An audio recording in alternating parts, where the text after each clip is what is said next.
இன்றைக்கி தன்விகா சமையலில் வீட்டிலேயே ஹார்லிக்ஸு பூஸ்ட்டு எப்படி செய்கிறதுன்னு பார்க்கலாம். அதுக்காக நான் ஒரு கடாய் எடுத்து வச்சுருக்கேன். எந்த கப்பால் மெஷர் பண்ணுறீங்களோ அந்த கப்பே கடைசி வரைக்கும் பண்ணுங்கள். நான் ஒரு கப்பால் மக்கனா எடுத்து நல்லா ஃப்ரை பண்ணி எடுத்துக்கிறேன். இது ஃப்ரை பண்ணாத மக்கனா, அதனால் நல்லா ஃப்ரை பண்ணி இந்த மாதிரி கலர் சேஞ்ச் ஆகும்போது எடுத்துடலாம். அதை ஒரு பாத்திரத்தில் எடுத்து வச்சிடலாம். அடுத்ததாக அதே கப்பாலேயே இந்த மாதிரி தலையை தட்டி நான் சேர்த்துருக்கேன். அதே மாதிரி சேர்த்துக்கோங்க. ஒரு கப்பு ஓட்ஸ் சேர்த்துருக்கேன். நம்ம எல்லாமே ப்ளைனாக தான் கடாயில் அப்படியே டேரெக்டாக சேர்த்து வறுக்கணும். எண்ணெய் நெய் எதுவுமே ஊற்றிடக்கூடாது. நல்லா மிக்ஸ் பண்ணிவிட்டு கலர் சேஞ்ச் ஆகி வரும்போது எடுத்துடலாம்.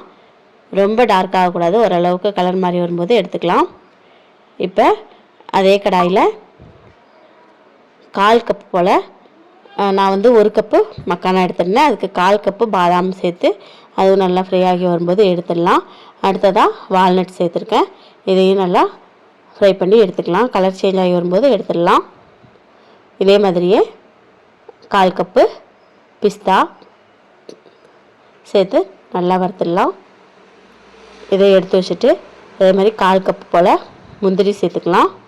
நட்ஸ் எல்லாம் உங்களோட விருப்பம் தான், எந்தெந்த நட்ஸ் வேணுமோ சேர்த்துக்கலாம்.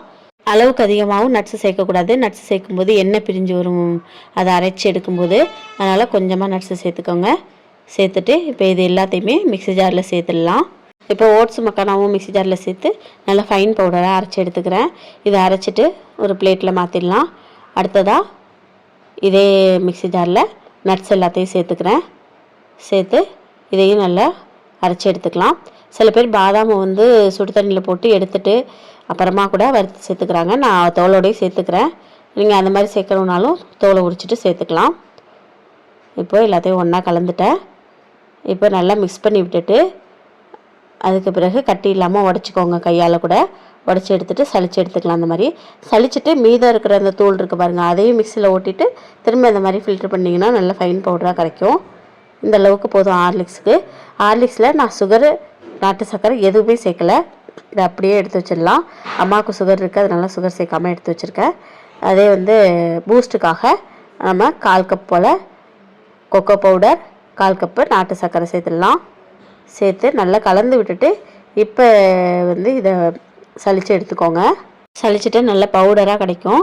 அதை எடுத்து நம்ம மாற்றி வச்சுக்கலாம்.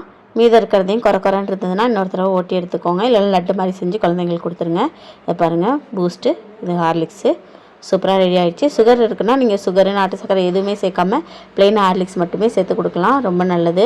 பையனுக்காக இப்போ பூஸ்ட்டை சேர்க்க போகிறேன். அதில் நான் ஏற்கனவே சர்க்கரை கொஞ்சம் சேர்த்துருக்கேன். 1 ஸ்பூன் போல் பூஸ்ட்டை சேர்த்துக்கலாம். பாப்பாவுக்கு சர்க்கரை சேர்த்துருக்கேன். அதில் 1 ஸ்பூன் போல் ஹார்லிக்ஸு சேர்த்துருக்கேன். இன்னொன்று சர்க்கரை இல்லாத பால், அதில் ஹார்லிக்ஸ் மட்டும் போட்டு அம்மா கொடுத்தாச்சு. கண்டிப்பாக செஞ்சு பாருங்கள், ரொம்ப டேஸ்ட்டாக இருந்தது, ஹெல்த்தியும் கூட. பையனும் குடிச்சு பார்த்துட்டு ரொம்ப நல்லா இருக்குன்னு சொன்னாங்க. கண்டிப்பாக ட்ரை பண்ணி பாருங்கள். செஞ்சு பார்த்துட்டு எப்படி இருந்ததுன்னு கமெண்ட்டில் ஃபீட்பேக் சொல்லுங்கள். வீடியோ பிடிச்சிருந்தா லைக் அண்ட் சப்ஸ்கிரைப் பண்ணுங்கள். தேங்க்யூ.